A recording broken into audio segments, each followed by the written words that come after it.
Hello everyone, welcome back to my channel Twinkle's Vlogs.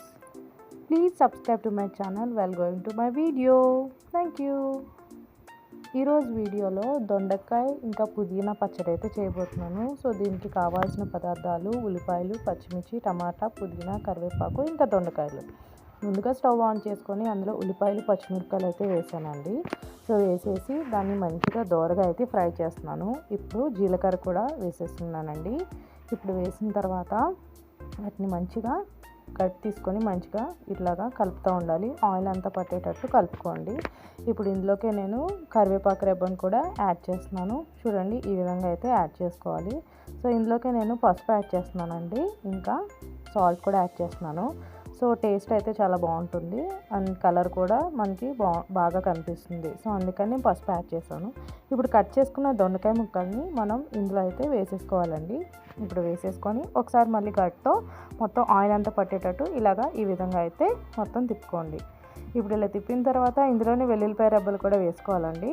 So ఫ్లేవర్కి ఈ వెల్లుల్లిపాయలు చాలా బాగుంటుందన్నమాట. సో ఇప్పుడు ఇలా గార్లిక్ వేసేసిన తర్వాత మనం ఇప్పుడు ఇందులోకి ఈ కట్ చేసుకున్న టమాటా పీసెస్ని కూడా ఇందులో వేసేసుకుందాం.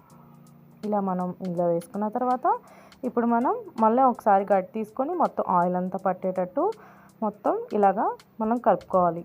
సో ఇలా కలుపుకున్న తర్వాత లాస్ట్లో చివరాఖరికి పుదీనా అయితే యాడ్ చేసేసుకోవాలి. సో ఇదే అసలైన టేస్ట్ అనమాట దొండకాయలోకి. సో ఇలాగా మొత్తం ఈ అన్ని ఇంగ్రీడియంట్స్కి ఆయిల్ పట్టేటట్టు ఒకసారి ఇలా అయితే తిప్పుకోండి. సో ఇలా తిప్పుకున్న తర్వాత మనకి దగ్గరికి వచ్చేయాలి, ఇలా ఫ్రై అయిపోతుంది అనమాట.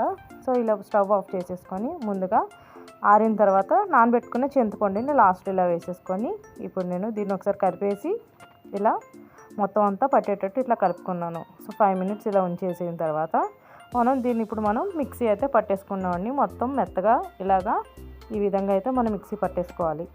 సో ఇలా మిక్సీ పట్టేసుకున్న తర్వాత మళ్ళీ నేను స్టవ్ ఆన్ చేసుకొని తాలింపుకి ఇలా ఆయిల్ వేసుకొని అందులో ఎండుమిర్చి, వెల్లుల్లిపాయలు, కరివేపాకు, జీలకర్ర, ఆవాలను అయితే వేసేసానండి.